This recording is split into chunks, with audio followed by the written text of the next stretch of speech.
El día de hoy toca hablar de una leyenda, y es que pocos hombres llegan a ser tan famosos por su valentía, por sus actos de heroísmo, que lleguen incluso a ser enterrados con honores por parte de sus propios enemigos. Estoy hablando de Manfred von Richthofen, el Barón Rojo.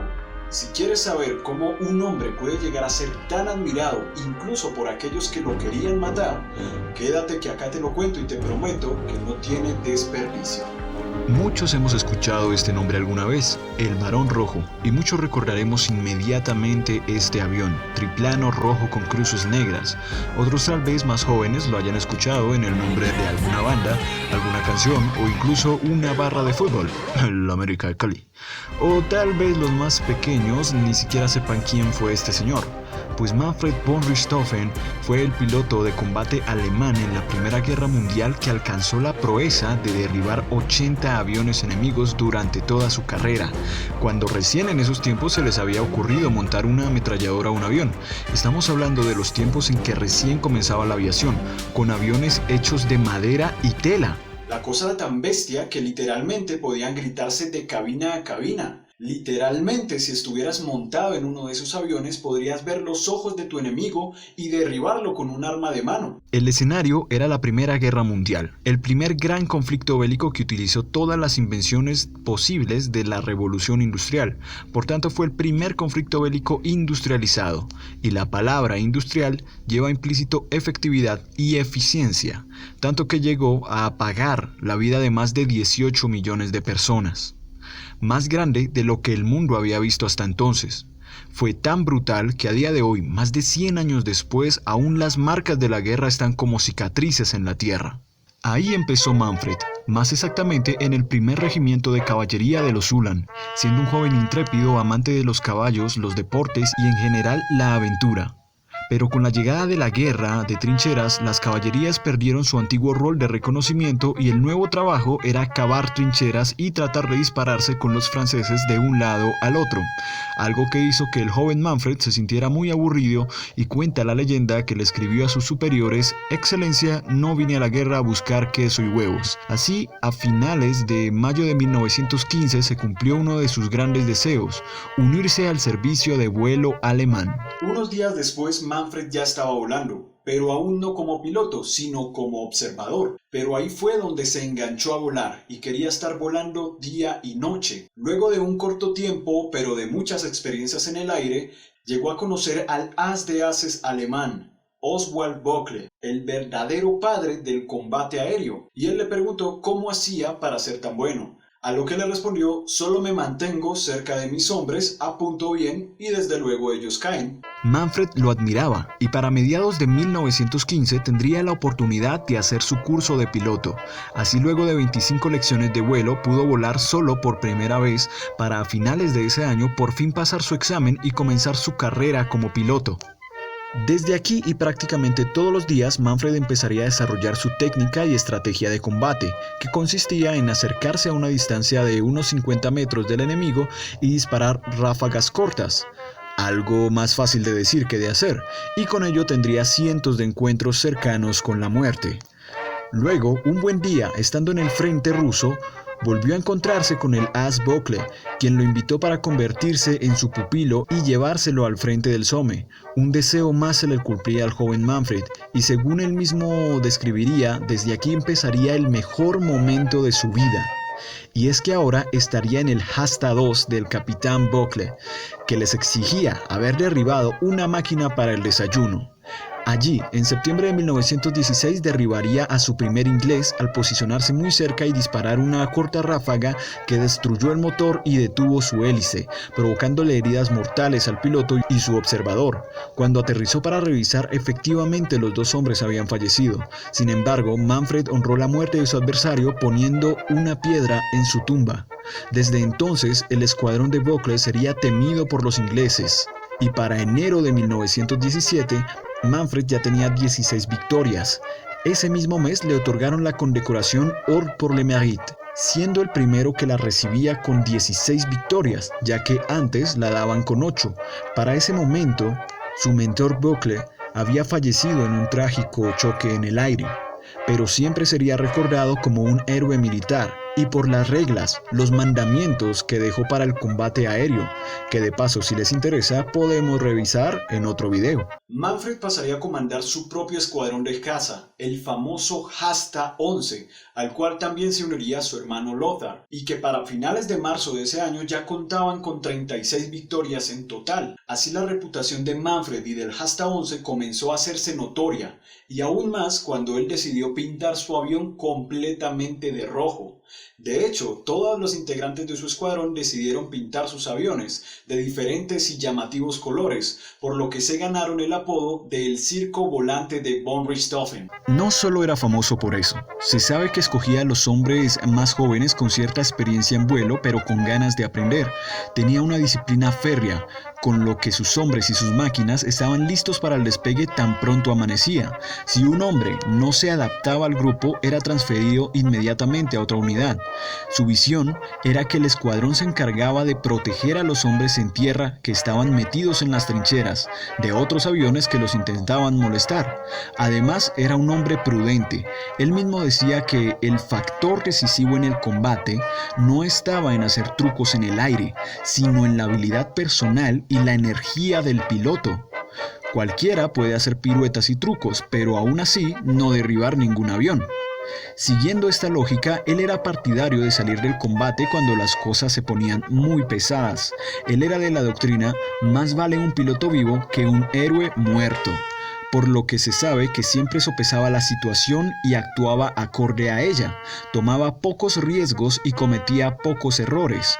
Uno de esos errores sería el que le costara la vida. Para finales de abril de 1917, al cual llamaron el Abril Sangriento, los pilotos del Hasta 11 eran los amos indiscutibles del aire, reportando más de 125 victorias. Y entre las filas enemigas ya corría el rumor, el mito del Barón Rojo. Algunos lo llamaban Le Petit Rouge, otros le decían el Diablo Rojo. Incluso habían rumores de que era pilotado por una mujer, una especie de Juana de Arco alemana. Eran días gloriosos para el varón, que incluso tuvo la oportunidad de salir del frente unos meses y visitar a los grandes altos militares, como el famoso mariscal Hindenburg. También tuvo tiempo de ir a cazar bisontes, visitar a su madre, e incluso cuenta que también tuvo tiempo de literalmente perder la noción del tiempo y el espacio cuando iba volando por ahí, solo disfrutando del panorama. Luego tuvo que aterrizar en un prado cualquiera y terminó volcando su avión, por lo que tuvo que regresar a Berlín en tren, donde lo esperaba mucha gente. Ya era un ícono alemán. Cuando volvió al frente, Manfred cometió uno de esos pocos errores que cometía, y este casi le cuesta la vida. En julio de 1917 fue herido en la cabeza por una bala perdida de tal manera que le dejó expuesto el hueso del cráneo. Fue tan violento el impacto que Manfred perdió la visión y no lograba moverse. Imagínese lo aterrador que debe ser estar cayendo de 3000 pies de altura sin poder moverse, sin poder ver, solo sintiendo la sangre cayendo por su cuerpo. Afortunadamente, Manfred pudo recuperar su visión y su movimiento antes de chocar contra el suelo y aterrizó de emergencia. Luego tuvieron que ponerle un bonito vendado y alejarse una vez más del frente. Dicen que luego de este incidente Manfred no sería el mismo, y de hecho tuvo que pasar un tiempo hasta que volviera a derribar con regularidad. Además hay que pensar que durante ese tiempo se perdió la vida de uno de sus amigos de vuelo, y luego vendría la herida de su hermano Lothar, quien fue herido en la cadera al entrar en persecución de una aeronave que logró derribar, pero le alcanzó a impactar. Para 1918, Manfred estaba de nuevo on fire, todos los días derribando de a 1 o 2 aviones diarios. Ya había superado con creces las hazañas de su maestro y mentor Bocle, y la guerra con el frente ruso había terminado porque por esas fechas ya había estallado la Revolución Rusa y los rusos salieron del conflicto.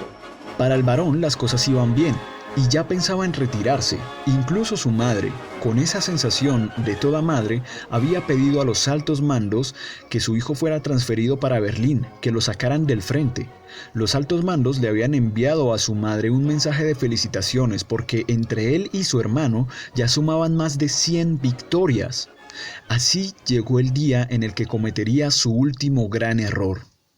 21 de abril de 1918, volando el icónico triplano Fokker DR-1, rojo, con cruces negras.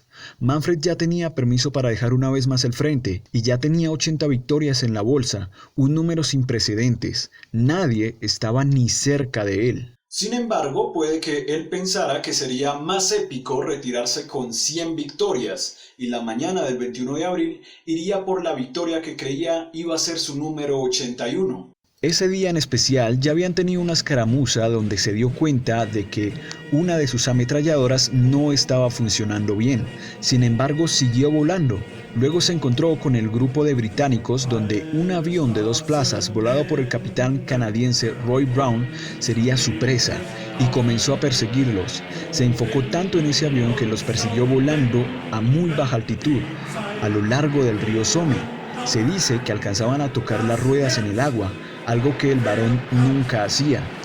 Ese día en especial también pasó que el viento que normalmente soplaba de occidente a oriente estaba haciendo lo contrario. El viento soplaba hacia el occidente, lo que hacía que los aviones llegaran más fácil a territorio enemigo. Además, en su persecución no se dio cuenta de que se había adentrado al menos unos 8 kilómetros en las líneas enemigas.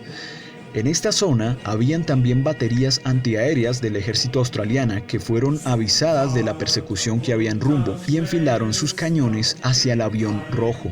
Aquí es donde todo se volvió confuso y existen distintas versiones sobre lo que pasó. El varón rojo fue visto haciendo una sacudida hacia arriba y después desplomarse al suelo. Uno de los integrantes del ejército australiano corrió inmediatamente y cuenta que llegó al avión viendo que tuvo un aterrizaje forzoso. Se encontró con Manfred, que solo dijo unas pocas palabras, de las que pudo identificar solo caput, y luego se desvaneció. Cuando lo sacaron del avión, reportaron haber visto sangre en cara, pecho, rodillas, así que creían que había sido herido múltiples veces. Sin embargo, más tarde se revelaría que en realidad solo había una herida de bala, una única bala que entró por su costado derecho y salió debajo de su pezón izquierdo, lo que hizo que derramara la sangre que vieron en el pecho y rodillas, y las heridas de la cara fueron porque él mismo había soltado el cinturón de seguridad para tratar de arreglar su ametralladora, por lo que golpeó su cara al ser derribado. Ese mismo día, un montón de hombres se llevaron souvenirs de su avión caído, y otros varios reportaban haber sido el que le dio el tiro decisivo que lo derribó. Sin embargo, a día de hoy no se sabe y tal vez nunca se sepa quién fue el que dio el tiro decisivo, que derribó al mejor piloto de Alemania. Sin embargo, estudios de balística actuales creen que según cómo entró la bala y además que esta bala se encontró alojada en su chaqueta de cuero, pudo haber sido disparada a una distancia de unos 600 metros, lo suficiente para impactar pero no para atravesar más allá de la chaqueta. Por lo que puede ser que el soldado de artillería australiana Wilson Evans haya sido quien disparara la bala. El día en que falleció fue un sobresalto para toda Alemania. Su padre, cuenta una nota periodística de la época, recibió la noticia de la manera más estoica posible y sus camaradas juraron que vengarían a su líder.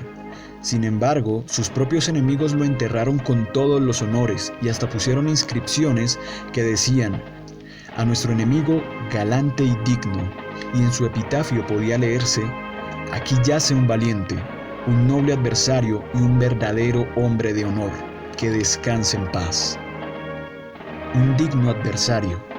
Y es que Manfred, de su padre, había recibido los valores de saber identificar entre un deportista y un carnicero. Él se veía a sí mismo de esa manera, como un deportista o un cazador, que además tiene el deber de proteger a los suyos. Él mismo escribía que una vez que derribaba un avión, saciaba su sed de cacería y no derribaba otro de seguido, o al menos pocas veces se dejaba llevar por ese instinto. Es más, se sabe que una vez, al ver que su enemigo no disparaba ni se defendía, solo lo obligó a aterrizar en vez de derribarlo, y luego fue a conversar con la tripulación del avión, y se dio cuenta de que lo conocían, lo admiraban y le temían a partes iguales. También, si leen su libro, su diario, no encontrarán ninguna palabra de odio o desprecio a sus enemigos. Más bien se puede leer: mis amigos ingleses, mis amigos franceses. Las batallas las describía como un vals y sus oponentes como sus compañeros de baile. él llegó a derribar al as británico Laney Hawker, y en su texto describe que fue apasionante y un largo baile donde daban vueltas, subían, bajaban y tuvieron el tiempo de ponerse a nivel y verse a los ojos y saludarse con respeto antes de que el varón lo derribara. Pienso que por eso es tan apasionante la historia del Barón Rojo. No solo porque él era excepcional en el aire como piloto, sino porque en medio de todo ese infierno que fue la guerra, la Primera Guerra Mundial, él mantuvo su humanidad y sus principios casi caballerescos. Estamos hablando de un hombre que amaba a su padre, a su madre, a sus hermanos, a sus hombres, a su perro Moritz, un perro cachorrito gran danés que compró de pequeño y después se volvió enorme, pero que dormía con él, jugaba con él y hasta volaba con él. Además, piensen que hay que ser un loco completo, pero también un maestro, un as en lo que se hace para pintar su avión completamente de rojo y atraer todas las miradas posibles, mientras que hoy en día se gastan millones y millones en tratar de hacer que un avión de caza sea lo más invisible posible. Y es tan grande esa paradoja que mientras en esas épocas se miraban a los ojos con sus enemigos para entrar valientes a ese baile mortal, hoy en día solo basta oprimir un botón de PlayStation para que un dron al otro lado del mundo deje caer toneladas de megatones sobre la cabeza de personas que ni siquiera sabían que los iban a atacar, que ni siquiera se les puede ver bien la cara y sin que nadie lo sepa. Dicen que el que avisa no es traidor, así que ahí les dejo ese trompo en esa uña. Mientras tanto, gracias por ver este video, pueden dejar un like si les gustó y en descripción yo les dejo un link hacia el libro que escribió Manfred, que está en inglés pero igual es muy apasionante, y también les recomiendo el libro El Barón Rojo de Norman Franks, en el que me basé para hacer este video. Y si llegó hasta este punto, me gustaría que pensáramos un momento en la vida de esos cientos de miles de hombres que aún hoy, 100 años, más de 100 años después, están ahí sepultados debajo de la tierra y que nunca se pudieron recuperar. Hombres a los que se les hizo un monumento en Verdún, en Arras, en el Somme, para recordarlos y que su nombre solo lo sabe Dios. Eso es lo mejor que podemos hacer, recordarlos y contar su historia con respeto para que se sepa de que no fue en vano. Gracias. Por cierto, si se lo preguntan, Moritz pasó a ser cuidado por Alfred Gastenberg, un piloto del Jasta-11 de Manfred, y después de la guerra fue llevado a una granja en Alemania donde pasó el resto de sus días, espero, muy feliz.